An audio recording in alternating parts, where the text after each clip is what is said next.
21 मार्च से लेके 24 मार्च तक। तू चलिया बबुआ जी के पहलवानी देखे खातिर आज ले हारल नहीं खन। उनकर खान पान के पूरा व्यवस्था रहे के चाहिए, न तो ये गांव के लोग कही कि बहुरिया के आते ही पहलवान कमजोर हो गए ले।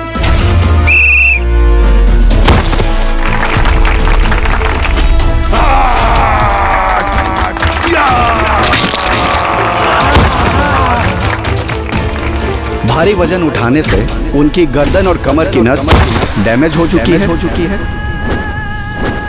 हमारा बेटा ठीक हो जाए ना। एक तरह से वो कोमा में चले गए। खूब लुटाई है पैसा अस्पताल में। रो पता नहीं क्या कि हमनी के भी बाल बच्चा बा। भिगमंगा बना दी, कटोरा धरा दी हाथ में। बेचारी के अभी नई नई शादी भइल रहे, ना कोनो बाल बच्चा भइल। इतना बड़ा विपत्ति भगवान उड़ा देले। तो हमारा साथे चला, हम तो हर दूसर बियाह करा देते हैं। देखी पापा जी, सुख दुख में एक दूसरा के साथ खड़ा रहली हमन के धर्म बा। किस्मत में चाहे जौन लिखल हुई बाकी हम इनके कबू न छोड़ा। लिखला नसीब विधना कवना कलाम से, दुख लपटाइल बाटे आखिर काहे हमसे।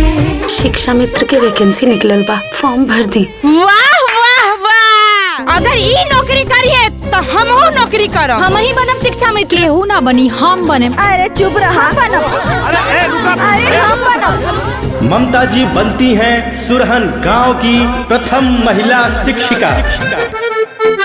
2 के 2, 2 दूनी 4, 2 तीन 6, 2 चौके 8। आप लोग यहाँ मजा करे आयल बानी के बच्चा लोग के पढ़ावे आयल बानी? धर्मशाला बना के रख देले बड़ा लोग।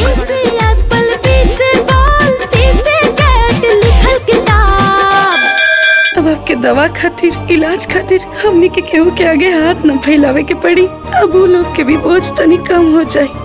हम बहुत खुश बानी जी। स्कूल से घरे आवे जावे में बहुत टाइम लग जाला। हमके एगो साइकिल मिल जाए तो।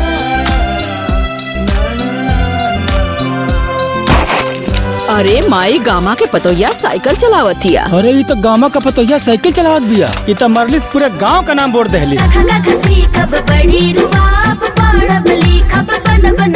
फिर होमवर्क ना कैलू हा? होमवर्क का के आइल करा?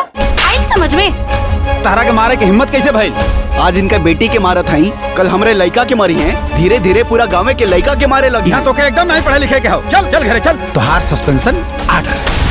हम दूसर स्कूल ना जाए, हम खाली दीदी से पढ़ब। हम वो स्कूल जाए, उस स्कूल से कहीं ना जाए। हम पढ़ब तो ओइजे पढ़ब, ना तो ना पढ़ब। हम पढ़ेंगे।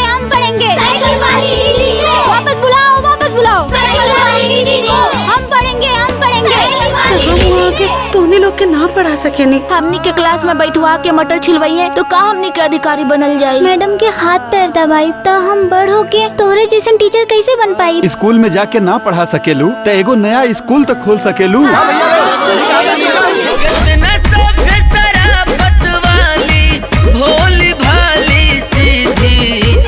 साइकिल वाली दीदी, साइकिल वाली दीदी। इस समय की सबसे बड़ी खबर कि हाई स्कूल के तीनों टॉपर्स आजमगढ़ के सुरहन गांव के एक निजी विद्यालय के थे। जी, स्टेट में जो 3 बच्चा टॉप कैले बना 10वीं में, वो तीनों बच्चा हमारे स्कूल से पढ़ल बा।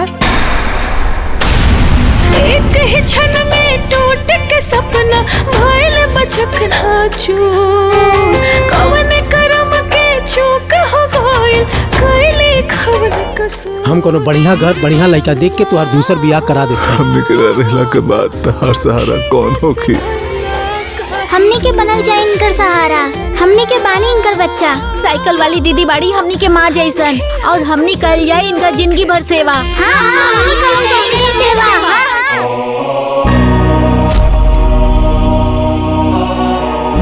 हम अपन पूरा जीवन अपना ही बच्चा लोग के सहारे ही जी लेंगे।